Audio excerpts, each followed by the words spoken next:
Гісторыя гэтая пачалася ў адзін сонечны варшаўскі дзень, што ўжо само па сабе падзея. Дзесьці пад 800 з гакам год пасля нараджэння князя Міндоўга і дакладна праз 926 год пасля пачатку першага крыжовага пахода. Витя, здоров. Здоров. Горит что? 7 ранку. Витя, мы неправильно живем. Я правильно. Заваривай каву, у меня есть план. Виктор, я вось зразумел, что белорусам не хапае масштабу мыслення. О! Я думал, что грошей на ипотеку. Это таксама, але ў першую чаргу масштабу мыслення. Я вось нядаўна адкапаў сваю старую кніжку з дзяцінства. Называецца «100 адказаў і пытанняў па гісторыі Беларусі». І ведаеш што? Что? Там тыя ж самыя сюжэты, тыя ж самыя героі, якія мы расказваем у вусах з карыну. Так атрымліваецца, што мы 30 гадоў ходзім па кругу. Расказваем тое ж самае, паказваем тое ж самае. І гэта праблема. Трэба неяк пашыраць гарызонты. Что ты хотел? Такая наша гісторыя. І мы цяпер у Польшчы. Ну, што зробіш? Ну і вось гэта якраз для нас магчымасць пашырыць гарызонты. Што, ты хочаш расказваць беларусам пра польскую гісторыю? Дык гэта ж няправільна. І што людзі скажуць? Людзі скажуць. Ну, па-першае, процьма людзей пераехала ў Польшчу. І было б неблага беларусам ведаць пра гісторыю краіны, дзе яны жывуць. Это раз. А па-другое, ведаеш, мы са сваёй этой нацыянальнай гісторыі забыліся, што на самой-то справе гісторыя яна не мае меж. Яна перасякаецца нейкімі сюжэтамі, узаемасувязямі ў самых розных кавалачках свету, у тым ліку ў Польшчы. І таму, Віктор, я думаю, што ў нас ёсць місія паказаць беларусам, як гэта працуе, расказаць пра гісторыю Польшчы, а ў ёй пашукаць цікавыя сюжэты з гісторыі Беларусі. Што ты пра гэта думаешь? Неважно, что ты про это думаешь, сбирайся. Едем у Гнезна. Это наш первый пункт. Зефирку возьму. О, моя апошняя беларуская. У Гнезна? Дык гэта ж так далёка, пад нямецкую мяжу ажно. Што там ёсць пра беларускую гісторыю? Витя, апранай свае лахманы і паехалі. Гнезна – гэта месца, адкуль пачалася гісторыя Польшчы. І там шмат чого цікавых захавалася. Ужо толькі дзеля гэтага варта з'ездзіць паглядзець. Это па-першае. Ну, а па-другое, там ёсць цікавыя перасячэнні з гісторыі нашага рэгіёна і прям з гісторыі Беларусі. І перасячэнні гэтыя вядуць да князя Баляслава Храбрага. Чуў пра такога? Ну, нешта чуў троху адным вухам, але ці мог? Можна я храбра застануся дома?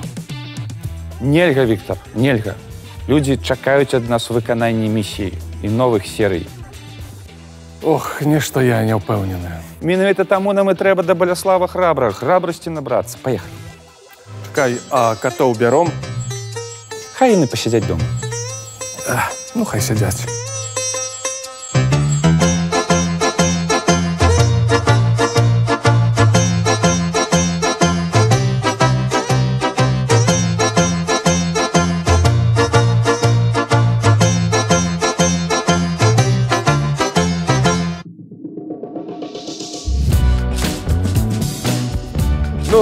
Я вось магістр тэалогіі, але ў мяне ад усіх гэтых баляславаў галава пухне.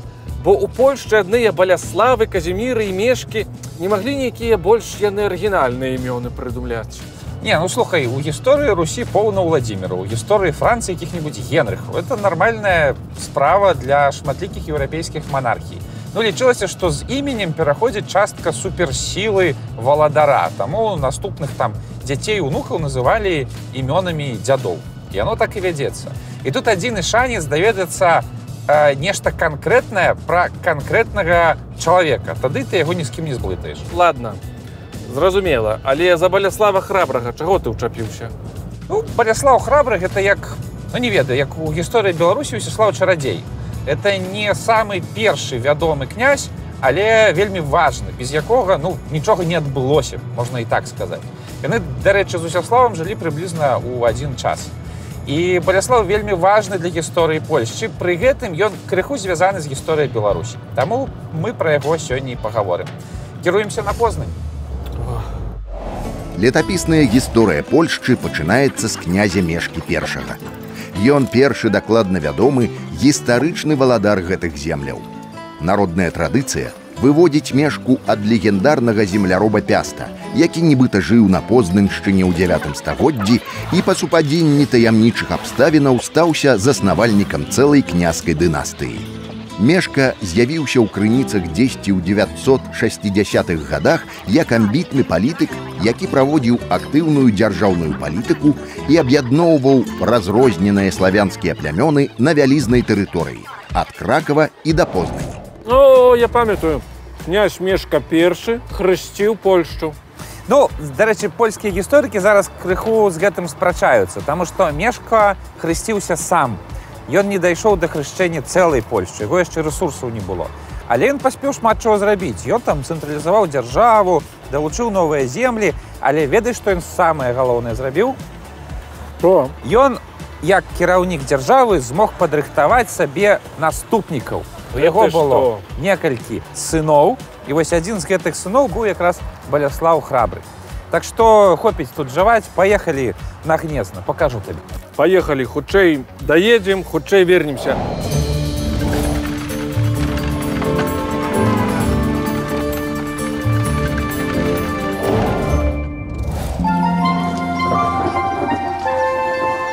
Вау, дык вось яно якое Гнезна! Прыгажосць! Віця, это не Гнезна, это Познань. Як Познань? Ты ж казаў, што Гнезна было першай сталіцай Польшчы. Віця, у тыя часы не было паняцця сталіцы. Князь увогуле большую частку жыцця ў седле праводзіў. У адзін горад паскача, у другі горад паскача. Ну, былі гарады, дзе, у князя там ці жонка жыла, ці скарб захоўваўся. І мы іх умоўна называем сталіцамі. Дык вось для Мешкі I такімі важнейшымі гарадамі, дзе нешта захоўвалася, былі якраз Гнезна і Познань, абодва. Ну, глянь, тут таксама вось калі разгледзецца, то таксама ёсць сталічны вайб. Ну, нішто сабе. Пэўне. Дык, Цімох, ты кажаш, тут Баляслаў і нарадзіўся? Не, не тут. Мы знаходзімся ў Старówцы. Это стары горад. Нягледзячы на назву, ён сфармаваўся пазней. Горад пачынаўся з вострава, які называецца Тумскі. І вось менавіта там, у канцы 20-го стагоддзя, былі знойдзены падмуркі нейкага будынка, які, магчыма, належаў Мешку. І, можа быць, Баляслаў нарадзіўся якраз там. Ідзём пакажу. Тумскі востраў у Познані – гэта самая старая частка горада. Менавіта тут у 10 стагоддзі ўзнікла першае ўмацаванае паселішча, якое стала адным з галоўных цэнтраў улады дынастыі Пястаў. У 968 годзе на востраве быў заснаваны першы ў Польшчы хрысціянскі кафедральны сабор, дзе пахаваныя першыя польскія ўладары. Побач з кафедральным саборам стаіць касцёл Найсвяцейшай Панны Марыі, які нядаўна адкрыў археолагам свае таямніцы. Ну вось глядзі, тут у 99-м годзе польскія археолагі адкапалі фундаменты нейкага будынка. Это Тумскі остраў, каля касцёла Найяснейшай Марыі Панны. І гэтыя фундаменты, гэта былі не рэшткі касцёла. Это нейкі жылы будынак часоў Мешкі I. Ну і лагічна, не факт, але верагодна, што Мешка тут жыў, і тут маглі нарадзіцца ягоныя сыны, у тым ліку Баляслаў. Слухай, Цімох, ну яны, відаць, багата жылі. Усё вось са шкла зроблена. І золата, відаць, таксама было. Віця, якога шкла? Это ж інсталяцыя проста. Арыгінальныя знаходкі пад зямлёй, яны каменныя, это проста інсталяцыя. Ну, але тое, што жылі багата, ну, то, канешне, багата. Князі ж усё-такі. Баляслаў быў адным з 5 сыноў Мешка I. Калі хлопец падрос, бацька адправіў яго намеснікам княжыць у Кракаў, дзе Баляслаў і набіраўся палітычнага досведу. 25 траўня 992 года Мешка I памёр. Па адной з версій, перад смерцю ён раздзяліў свае ўладанні на надзелы і раздаў сынам, каб нікога не пакрыўдзіць. Але Баляслаў нейкім чынам, летапісец піша з лісьей хітрасцю, змог пазбавіць улады ўсіх сваіх братоў, выгнаў некаторых з іх за мяжу і цалкам апанаваў спадчыну свайго бацькі. Вось, Віця, глядзі, гэта кафедральны касцёл на Тумскім востраве. Адзін з тых храмаў, які пабудаваў Мешка I, калі стаў хрысціянінам. Вау, які прыгажэнны і агромністы. Не, ты на памер не глядзі. Ён арыгінальны быў значна меншы. Это ж ужо пазнейшая рэканструкцыя. Але ўсё адно, это месца сілы, месца, адкуль Мешка кіраваў краінай, І тут быў пахаваны сваім сынам Баляславам у 992 годзе. І вось польскія гісторыкі лічаць, што менавіта з 992 года пачынаецца эпоха Мешкі Харобрага. Тая эпоха, якая па сутнасці і стварыла Польшчу як дзяржаву. Не, Мешка першы стварыў жа ж Польшчу. Не, Віця, Мешка першы яшчэ фармальна не кіраваў Польшчай. Ты мяне зусім заблытаў.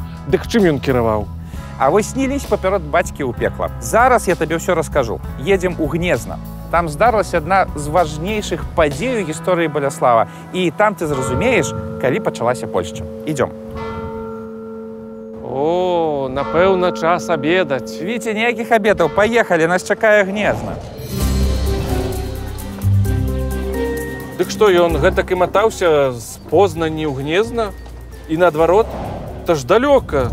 Нам, можа, нейкую гадзіну ехаць, а яму колькі, можа, некалькі дзён ажно. Слухай, Віця, Баляслав, калі быў малады, яшчэ пры жывым бацьку, быў пры бацьку ці то намеснікам, ці то памочнікам у Малапольшчы, у Кракаве. Уяўляеш, колькі адсюль, ад Познані да Кракава. Так што адлегласці паміж двумя сталіцамі для яго былі дробязю. Мы ўвогуле не зусім правільна уяўляем сабе жыццё тагачаснага князя. Жыццё тагачаснага славянскага князя, яно пастаянна ў дарозе. Прычым, у самым прамым сэнсе, пастаянна ў дарозе. Ты сёння ў Кракаве, потым едзеш у Познань, а толікам Чэхію і так далей. Баляслаў, он кіраваў у Кракаве, вырашаў праблемы, асабліва першыя гады свайго кіравання з чэшскімі там сваякамі, пасля ляцеў на Памор'е біцца з люцічамі разам з нямецкімі князямі, дзе-то пасярэдзіне дарогі там загадваў біць манеты, і это ўсё не злазячы з сядла. Такое вот у іх было жыццё ў тыя часы. Слухай, ну, я сабе гэта неяк крыху інакш уяўляў. Глядзі, Віця, даехалі нарэшце. Гнезна, першая сталіца Польшчы, месца сілы Мешкі першага. Ну, зараз, канешне, не дужа вялікі горад, тут каля 60 000 жыве. А калісьці гэй было, Польшча адсюль пачыналася. Віця, ты дзе? Віця, што там робіш? Ведаеш, вельмі смачнае марозіва ў гэтым Гнезне. Дык, а што там за важная гісторыя здарылася з Баляславам тут, у Гнезне? Настолькі важная, што пра яе ў кафедральным касцёле нават асобныя вароты павесілі. Пайшлі пакажу. Хочаш? Не хачу. У цэнтры Гнезна стаіць касцёл Небаўзяцця Марыі Дзевы. Яго яшчэ называюць маткай польскіх касцёлаў. Гэты гатычны храм ёсць адным з сакральных месцаў, адкуль пачыналася гісторыя Польшчы. Пабудаваны яшчэ ў канцы 10 стагоддзя Мешкам першым, ён стаўся месцам каранацыі першых польскіх каралёў. А самая першая каранацыя ў гэтым храме звязаная з іменем святога пакутніка біскупа Войцеха. Во, паглядзі, Віця, гэта знакамітыя гнезненскія дзверы, унікальны артэфакт 12 стагоддзя. Ого, якія старажытныя! А што гэта там на іх намалявана? Гэта цікавая гісторыя. У канцы 10 стагоддзя ў Празе жыў вядомы і вельмі паважаны біскуп Войцех. Войцех, адданы і не шкадуючы сіл, змагаўся з паганскімі вераваннямі ў Чэхіі. У нейкі момант ён перайшоў дарогу чэшскаму каралю Баляславу II, і той вымусіў біскупа з'ехаць з Прагі. Пабадзяўшыся па Еўропе, Войцех у 997 годзе прыехаў пад апеку Баляслава Храбрага ў Гнезна. Баляслаў быў вельмі рады і гатовы быў забяспечыць Войцеху бязбедную старасць і камфорт, але Войцех прыдумаў сабе новую работу. Ён пастанавіў адправіцца на поўнач, на Памор'е, каб пераконваць племя прусаў, якое там жыло, прыняць хрысціянства. Але, відаць, Войцех быў не з тых, хто лічыць, што пенсія – гэта канец жыцця. Ён хацеў зрабіць яшчэ нешта важнае і адправіўся далей на поўнач хрысціць прусаў. Племя прусаў, якое жыло на Памор'і. Ну і штосьці там не заладзілася, Віця. Ведаеш, аказалася, што прусы не дужа хочуць крысціцца. І ў пэўны момант яны проста ўзялі і адсеклі Войцеху галаву. Але больш за тое, яны адсеклі галаву толькі Войцеху, а іншых яго калегаў адпусцілі, сказаўшы ім перадаць усім астатнім, што яны аддадуць цела Войцеха, калі ім заплацяць па масе цела гэтага Войцеха.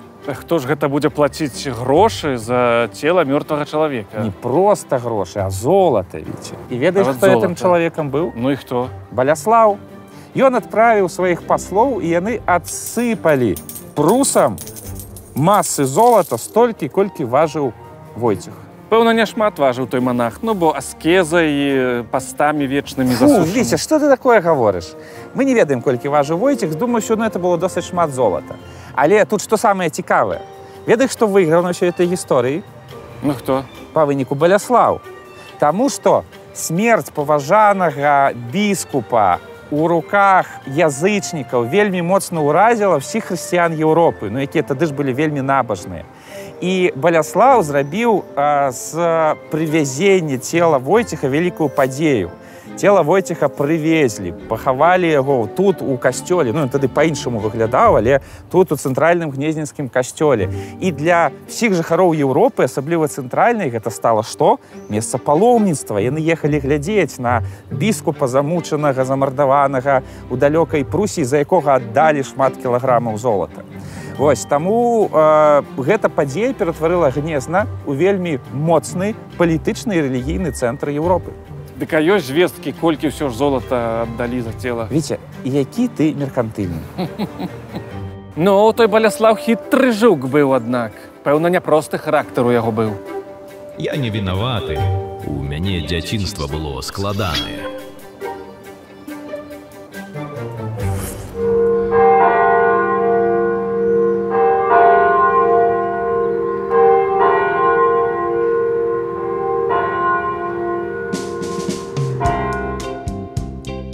Глядзі ты, Цімох, прыгожая ў выніку гэтая Гнезна выйшла. Слухай, ну это ж не канец гісторыі. Яшчэ да сустрэчы з Войцехам Баляслаў пазнаёміўся з маладым імператарам Атонам III. Ну, імператар у Еўропе тады это кароль над каралямі.